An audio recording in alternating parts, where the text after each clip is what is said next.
सब कैसे हैं। आइए आज मैं आपको एक बहुत ही महत्वपूर्ण टॉपिक पढ़ाने चल रहा हूं और यह टॉपिक है एक समान रूप से आवेशित गोलीय कोश के कारण वैद्युत क्षेत्र की तीव्रता। आप इस चित्र में देख सकते हैं कि एक गोलीय कोश है, कैपिटल आर त्रिज्या का एक गोलीय कोश है जो एक समान रूप से आवेशित है। इसके कारण हम वैद्युत क्षेत्र की तीव्रताएं निम्न तीन बिंदुओं पर ज्ञात कर सकते हैं। पहला बिंदु होगा कि इस पृष्ठ के बाहर किसी बिंदु पर, इस पृष्ठ के बाहर माने गोलीय कोश के बाहर किसी बिंदु पर वैद्युत क्षेत्र की तीव्रता। तो यदि हम यहाँ पर ले लें, इस पृष्ठ के बाहर एक बिंदु, यहाँ पर वैद्युत क्षेत्र की तीव्रता की गणना करनी है, जो जिसकी मतलब पूरी दूरी यहां से ये है, जो जिसका क्षेत्रफल अवयव है ये पी बिंदु है। यहां पर वैद्युत क्षेत्र की तीव्रता की गणना करनी है। एक तो हो गया कि कोश के बाह्य बिंदु पर, ये यहाँ पर कोश है, ये आप नीली रेखा देख रहे हैं, इसके बाहर ये रेड रेखा बाह्य कोश है। दूसरा हो सकता है कोश के पृष्ठ पर, कोश के पृष्ठ पर मीन्स इस बिंदु पर। तीसरा कोश के भीतर, कोश के भीतर कोई भी बिंदु ले लें या केंद्र पर ले लें, कहीं पर ले लें, तो कोश के भीतर P डैश बिंदु पर वैद्युत क्षेत्र की तीव्रता की गणना। मीन्स हम ये कह सकते हैं कि एक समान रूप से आवेशित गोलीय कोश के कारण वैद्युत क्षेत्र की जो तीव्रता है वो निम्न तीन बिंदुओं पर हम ज्ञात कर सकते हैं। पहला है कि इस पहला है कोश के बाह्य बिंदु पर, और दूसरा है कोश के पृष्ठ पर, और तीसरा है कोश के भीतर किसी भी बिंदु पर। तो आइए सबसे पहले हम पहले पॉइंट की चर्चा करते हैं कि कोश के बाह्य बिंदु पर वैद्युत क्षेत्र की तीव्रता। Intensity of electric field at an external point पर हम आपको बताते हैं। हम मान लेते हैं कि एक आवेशित गोलीय कोश है। आवेशित गोलीय कोश में कोश के पृष्ठ पर आवेश एक समान रूप से वितरित होता है, लेकिन कोश के भीतर आवेश नहीं होता है। तो अर्थात एक गोलीय कोश है जिसके पृष्ठ पर प्लस क्यू आवेश एक समान रूप से वितरित है, और इसके केंद्र से आर त्रिज्या की दूरी पर, आर त्रिज्या की दूरी पर एक बिंदु P है जहां वैद्युत क्षेत्र की तीव्रता की गणना करनी है, अर्थात जहां में वैद्युत क्षेत्र की तीव्रता ज्ञात करनी है।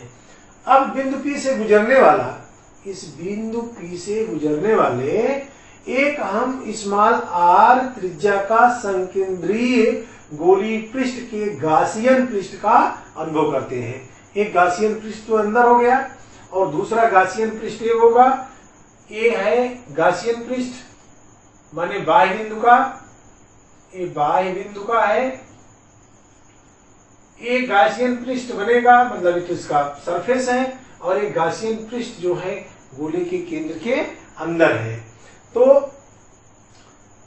एक हम गोलीय पृष्ठ खींचते हैं और इस गोलीय पृष्ठ को हम गासियन पृष्ठ कहते हैं।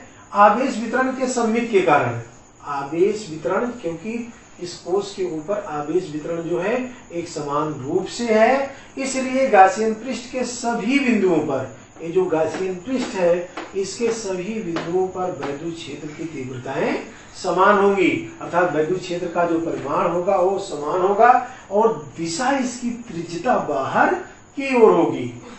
अब उपरोक्त चित्र से, इस चित्र से स्पष्ट है कि गासियन पृष्ठ के बिंदु P पर, गासियन पृष्ठ के बिंदु P पर क्षेत्रफल अवयव dA है। बिंदु P पर क्षेत्रफल अवयव dA है या वेक्टर dA है। यहाँ पर देखिए dA लिखे हैं, ये क्षेत्रफल अवयव है, और क्षेत्रफल अवयव dA है और वैद्युत क्षेत्र वेक्टर ई तथा क्षेत्रफल अयो या क्षेत्रफल वेक्टर डी ए दोनों बाहर की ओर त्रिज्यता दृष्ट है, माने इनकी दिशाएं जो है त्रिज्यता है, दोनों की दिशा इसकी त्रिज्या की ओर है। अब जब दोनों की दिशाएं एक ही ओर हैं तो इनके बीच जो थीटा है ये बराबर 0 होगा।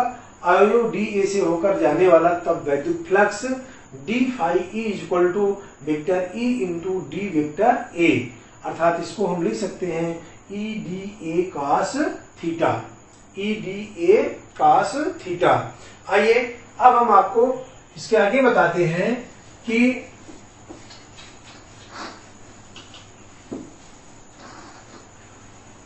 यहां पर फाई ई डी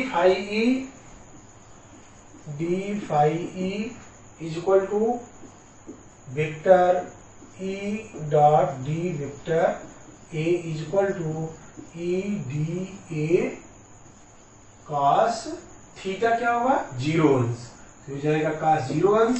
हम जानते हैं देयरफॉर कॉस 0 अंश का मान होता है 1, इसलिए यहां पर हो जाएगा d phi E is equal to integral, अर्थात अभी इसको हम इंटीग्रेशन में ले लेंगे तो फाई ई हो जाएगा phi E is equal to integration vector E into vector E into D vector A is equal to, अब इसमें ई जो है कांस्टेंट है तो ई को हम बाहर ले सकते हैं या इसको हम लिख सकते हैं integration E d A cos 0 अंश या ई डी ए हो जाएगा, अर्थात यहाँ पर ई जो है नियत है इसलिए यहाँ लिख सकते हैं phi E is equal to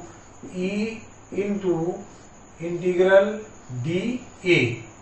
अब ये जो है एक गासियन पृष्ठ है, माने एक स्फीयर है, एक गोला है, अर्थात गोले का जो क्षेत्रफल होता है वो 4 पाई आर स्क्वायर होता है। अतः यहाँ लिख सकते हैं हम, अतः integral d A is equal to 4 pi are square, क्योंकि त्रिज्या स्मॉल आर है। तब इसे हम इसमें रिप्लेस कर दें, यहाँ पर हो जाएगा phi E is equal to E into 4 pi are square, इसे हम इक्वेशन 1 मान लें। अब इसकी तुलना हम गास की प्रमेय से कर दें। गास की प्रमेय की तुलना करने पर गास के प्रमेय द्वारा, गास की प्रमेय है phi E is equal to Q upon epsilon nought, equation 2 हो गया। समीकरण 1 में समीकरण 2 का मान रखने पर, समीकरण 1 में समीकरण 2 का मान रखने पर, जब हम यहाँ समीकरण 1 में समीकरण 2 का मान रखेंगे तब फाई ई के जगह पर लिखेंगे हम Q upon epsilon 0 is equal to E into 4 pi are square. अगर हम यहाँ पर इसको पक्षांतर कर दें तो हो जाएगा capital E is equal to 1 upon 4 pi epsilon nought into Q upon R square. ये हमें एक सूत्र प्राप्त होगा और इस सूत्र से स्पष्ट है कि एक समान आवेशित गोली कोश के बाह्य बिंदुओं के लिए ठीक वैसे ही व्यवहार करता है जैसे कि संपूर्ण आवेश के गोले के केंद्र पर हो। संपूर्ण मतलब आवेशित गोले के केंद्र पर जितना वैद्युत क्षेत्र की तीव्रता होती है ठीक उसी प्रकार एक समान आवेशित गोली कोश के बाह्य बिंदुओं पर वैद्युत क्षेत्र की तीव्रता होती है। तो इस प्रकार से यह जो है हमें प्राप्त हुआ कि एक समान रूप से आवेशित गोली कोश के बाह्य बिंदुओं पर वैद्युत क्षेत्र की तीव्रता E बराबर 1/4πε0 into Q upon R square. अब यहाँ पर हमें ये देखना है कि मान लेते हैं हम कि इस स्फीयर का, इस गोले का आवेश पृष्ठ घनत्व सिग्मा है। माना गोले का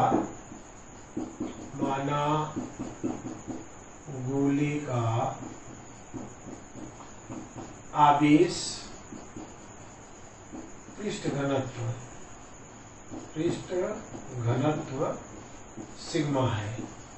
तो यहाँ पर सिग्मा बराबर होता है Q अपान गोले का आयतन माने 4πr²। इसलिए 75 कर दें तो 75 करने पर ये हो जाएगा Q = सिग्मा 4πr²।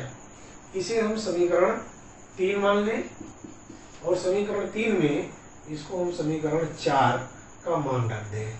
अब यहाँ लिख दें समीकरण 3 में समीकरण 4 का मान रखने पर, समीकरण 3 में 4 का मान रखने पर, अब यहाँ मान रख दें कैपिटल E बराबर 1/4πε0 इंटू सिग्मा 4πr² अपान Q के स्थान पर अपान r² से r², 4π से 4π कैंसिल हो गया, अर्थात यहाँ पर प्राप्त कैपिटल E बराबर सिग्मा अपान ε0। इस प्रकार से E बराबर जो है सिग्मा अपान ε0 जो है यह किसी भी एक समान आवेशित गोलीय कोश के बाह्य बिंदुओं के लिए वैद्युत क्षेत्र की तीव्रता के लिए सूत्र है। तो इस प्रकार से हम एक समान आवेशित गोलीय कोश के बाह्य बिंदुओं पर वैद्युत क्षेत्र की तीव्रता यदि हम Q के पदों में लें E बराबर 1/4πε0 इंटू Q अपान r² प्राप्त हुआ। यदि हम सिग्मा या आवेश घनत्व के रूप में ले तो E = Q अपान ε0 प्राप्त हुआ। अब यहाँ पर एक दूसरा बिंदु है, क्योंकि यहाँ 3 पॉइंट लिए थे हम। पहला था कि इस स्फीयर के बाह्य बिंदु पर, दूसरा इसके सतह पर। अब दूसरा बिंदु लेते हैं हम कि इसके सतह पर। तो आइए इसको हम मिटा रहे हैं, इसे आप नोट कर लेंगे। अब दूसरा बिंदु यहां पर हम लिखेंगे कि एक समान आवेशित गोलीय कोश के पृष्ठ पर, एक समान आवेशित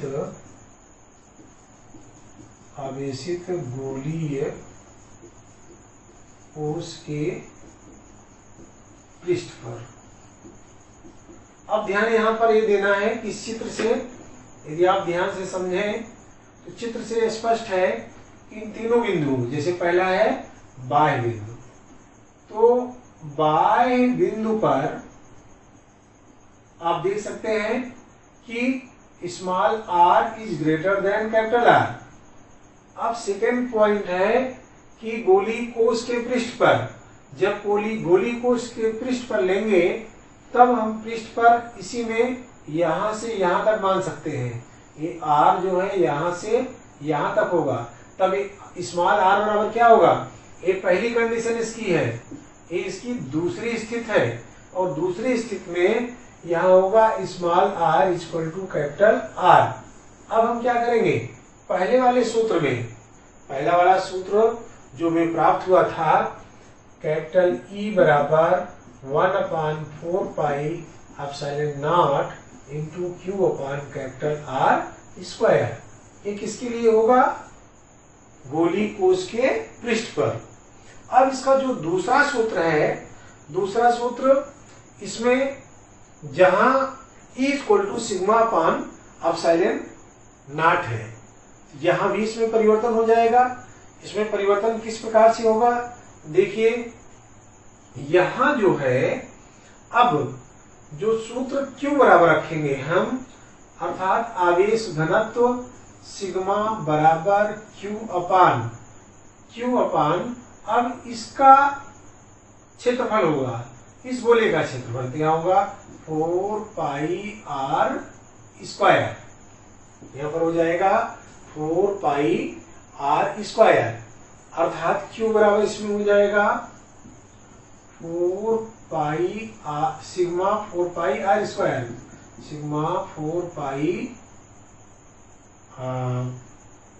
sigma 4 pi capital R square Q का मान होगा। जब इसमें हम मान रखेंगे, रिप्लेस करेंगे, अर्थात जो वैद्युत क्षेत्र की तीव्रता E बराबर होगी 1/4 pi epsilon nought into Q अपान स्मॉल r स्क्वायर में हम Q का जब मान रखेंगे यहाँ पर, तो ये बन जाएगा E equal to 1/4 pi epsilon nought into sigma 4 pi r square upon small r square. तो 4 पाई से 4 पाई यहाँ कैंसिल हो जाएगा और यहाँ पर प्राप्त होगा E equal to sigma r square upon epsilon nought small r square. यदि इस स्थिति में हम स्मॉल r कैपिटल R को बराबर कर दें तो वही होगा जो गोलीय पृष्ठ के बाहर के लिए सूत्र था, E बराबर सिग्मा अपान एप्सिलॉन नॉट। अब इसके हम तीसरे पॉइंट की चर्चा करते हैं। इसका तीसरा पॉइंट ये था कि मतलब स्फीयर के भीतर किसी भी बिंदु पर हम मान लेते हैं कि इस गोले के भीतर एक बिंदु P डैश है जहां हमें वैद्युत क्षेत्र की तीव्रता की गणना करना है। माना अब यहां पर लिख देंगे हम गोले के भीतर, ये तीसरा पॉइंट है। इसमें माना यहां लिख देंगे हम कि माना गोले के भीतर एक बिंदु P डैश है जहां वैद्युत क्षेत्र की तीव्रता की गणना करना है। माना गोले के भीतर एक बिंदु P डैश है जहां वैद्युत क्षेत्र की तीव्रता की गणना करनी है। अब वैद्युत क्षेत्र की तीव्रता की गणना जब हम करेंगे तो यहाँ पर आप देख रहे हैं कि पृष्ठ के अंदर जो आवेश होगा वो शून्य होगा। गोलीय पृष्ठ के अंदर